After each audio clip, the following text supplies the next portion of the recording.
Uno de los mangas y animes más populares del presente lo hizo un divorciado endeudado con el banco que sufría de depresión y donde muchos pensarían que haría un seinen para proyectar su sufrimiento, el pana hizo un shonen heroico que te inspira a dar el 1000% y superar todos tus límites. Cuando hablamos de Black Clover, creo que primero hay que decir algo. Es una obra que ha tenido que luchar muchísimo para conseguir el reconocimiento que posee hoy en día. Porque cuando Black Clover empezó, mucha gente lo recibió con el típico comentario de es otro shonen genérico, es un Naruto gritón. Teníamos un protagonista, un rival talentoso, un mundo lleno de poderes, torneos y organizaciones con enemigos cada vez más fuertes. Y sí, sobre el papel, tenía muchísimos elementos que ya hemos visto en el pasado, pero con el paso de los capítulos, Black Clover fue demostrando que tenía bastante más que ofrecer. La historia nos presenta a Asta y Juno, dos niños que crecieron juntos en un orfanato en el reino de Trébol. Desde pequeño hacen una promesa. Ambos quieren convertirse en el rey mago, la máxima autoridad entre los caballeros mágicos. El problema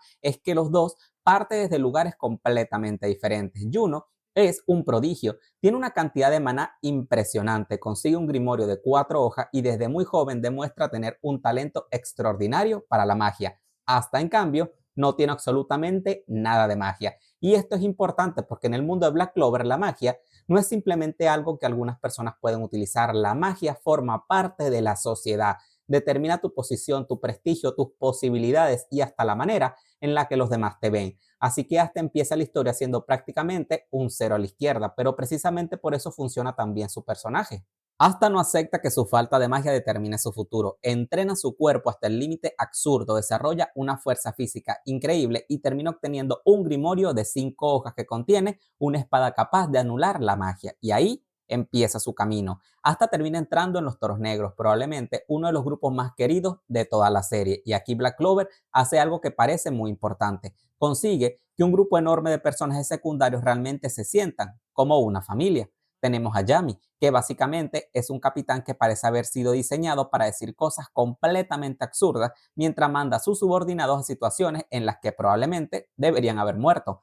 Luego tenemos a Noel, que comienza siendo bastante arrogante y tiene enormes problemas para controlar su magia, pero termina teniendo una de las evoluciones más importantes de la serie, y lo interesante es que muchos de los miembros de la orden empiezan siendo prácticamente una parodia de sí mismos. Luke es el loco obsesionado con pelear, Magna es el delincuente del barrio, Vanessa es la bruja alcohólica, Gordon apenas habla, Charmin solo piensa en comida y así muchos más. Pero poco a poco van descubriendo que todos tienen un problema, traumas, inseguridades y motivos para ser como son. Y eso hace que los toros negros funcionen, porque no son simplemente compañeros de asta, son su nueva familia. Y precisamente ahí entra uno de los grandes temas de Black Clover, la diferencia entre dónde naciste y quién decides ser, porque el reino Trébol está profundamente dividido por las clases sociales. Los nobles tienen cantidades enormes de maná y por lo general ocupan las posiciones más importantes. Los plebeyos tienen muy pocas oportunidades y los campesinos están prácticamente en el último escalón. Hasta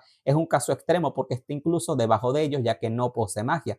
Pero otros personajes también sufren por su origen. Noel, por ejemplo, pertenece a una familia noble, pero es despreciada por sus propios hermanos porque la consideran la responsable de la muerte de su madre y porque no consigue controlar correctamente su poder mágico. Y ahí aparece otra de las grandes fortalezas de Black Clover. Los personajes no tienen que ser perfectos para ser buenos personajes. Noel comienza siendo bastante desagradable, es decir, una tsundere, no porque sea mala, sino porque ha crecido en un entorno donde constantemente le han hecho sufrir que no vale la pena. Pero su evolución es precisamente aprender a confiar en sí misma y lo mismo ocurre con otros personajes. Y aquí llegamos a uno de los grandes elementos de la obra, los combates.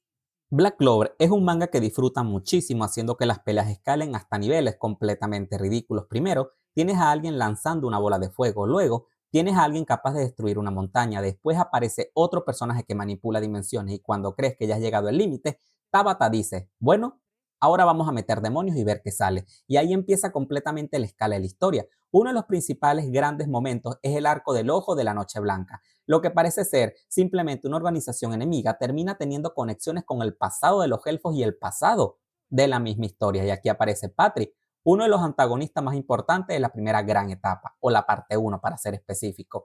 La historia de los elfos introduce una tragedia que ocurrió cientos de años atrás y que explica por qué existe tanto odio en el reino Trevor, incluso por qué se creó el primer rey mago. Y esto me parece importante porque Black Clover empieza a mostrar que sus villanos no siempre son simplemente personas que quieren destruir el mundo porque sí.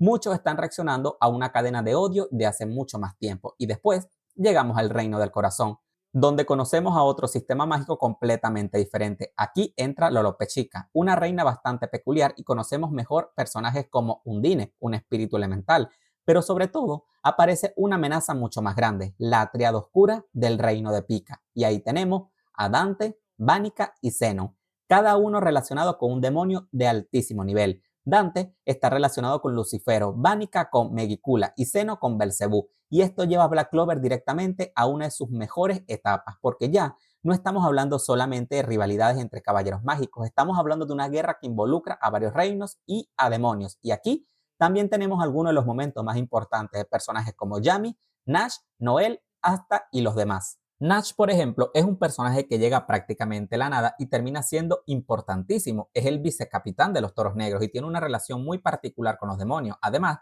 tiene una historia personal bastante trágica que explica por qué es como es. Pero si hay personajes que representan perfectamente el espíritu de esta historia, ese es Yami, quien es un extranjero dentro del reino de Trébol, un inmigrante. Es alguien que inicialmente es visto como un extraño, pero termina convirtiéndose en el capitán de un escuadrón y construyendo una familia con personajes que prácticamente nadie quería.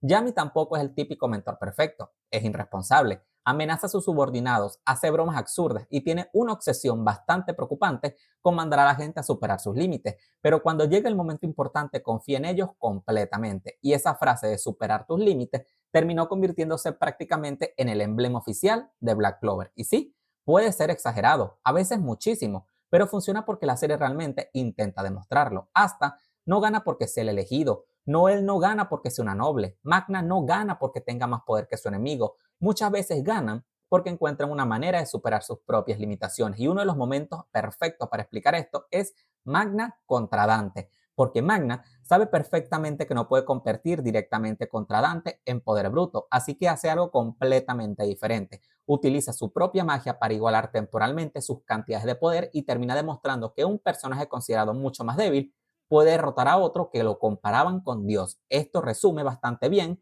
la filosofía de esta serie.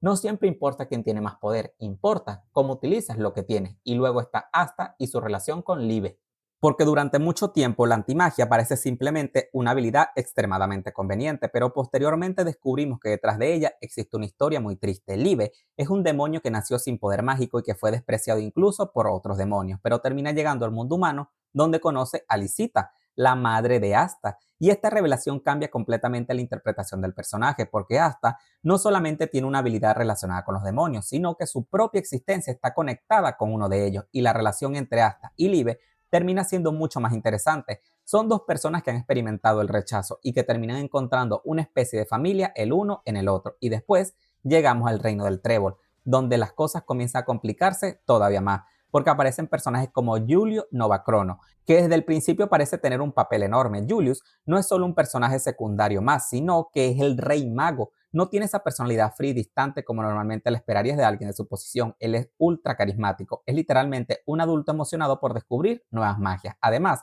mantiene una relación muy importante con Yami y con muchos otros miembros de la Orden de Caballeros. Pero la historia también empieza a cuestionar qué significa ser realmente un rey mago, porque el sistema del reino Trébol está lleno de corrupción y desigualdad. Vamos, es prácticamente Latinoamérica. Y personajes como Meriolona, Fuego León o Nozel y otros capitanes representan diferentes formas de entender lo que significa proteger el reino. Otro punto que me parece sumamente importante es Juno, porque él no es simplemente el rival de Asta, es prácticamente la otra mitad de la historia. Los dos comienzan juntos, los dos tienen el mismo objetivo, los dos quieren convertirse en rey mago, pero sus caminos son completamente diferentes. Y posteriormente descubrimos que Juno incluso tiene una conexión con la familia real del reino de Pica. Esto hace que su crecimiento sea todavía más interesante, porque aunque haya nacido con talento y tenga un origen especial, sigue siendo su propio camino y su propio destino su decisión. En este punto ya no estamos en ese Black Clover inicial donde Asta solamente quería convertirse en rey mago y demostrar que podía competir con los demás. Ahora la historia ha llegado a un punto donde las consecuencias de todo lo ocurrido anteriormente empiezan a pesar muchísimo. Y aquí entra directamente Lucius Sócrates, quien es probablemente uno de los personajes más importantes de todo el capítulo final. Lucius cambia completamente la escala de la historia, porque ya no estamos hablando simplemente de un villano poderoso. Estamos hablando de alguien que tiene una visión completamente diferente de cómo debería ser el mundo. Pero también existe una cuestión ideológica ¿Qué significa crear un mundo perfecto? ¿Y quién tiene derecho a decir que ese mundo es perfecto? Ese tipo de preguntas hacen que la historia final sea mucho más interesante. Black Clover no es perfecta, pero esa imperfección es la que lo hizo perfecta, porque es una historia de superación, rivalidad, amistad, familia y personas que intentan encontrar su lugar en un mundo que constantemente les dicen que no pertenecen. Y eso es exactamente lo que representa Asta, un chico que nació sin magia en un mundo construido alrededor de la misma, alguien que literalmente no debería haber tenido ninguna posibilidad y que aún así decide mirar el mundo y decir yo voy a convertirme en rey mago. Y cuando miramos su historia en retrospectiva, todo lo que hizo y sufrió para evolucionar, superar sus límites y alcanzar sus sueños hace que cuando por fin lo veamos convertido en Rey Mago, se sienta como un final satisfactorio, donde el protagonista no es que le regalaron sus sueños, sino que genuinamente se esforzó para conseguirlo. Y es por eso que esta historia, aunque no es perfecta, se ganó su lugar entre las mejores. Y bueno, chicos y chicas, muchas gracias por ver mi contenido. Si les gustó, por favor no olviden comentarlo, suscribirse y compartirlo con sus amigos porque eso me ayuda a crecer un montón. Sin más cargar, me despido. Mi nombre es Sir David y nos vemos en el siguiente video. Hasta la próxima.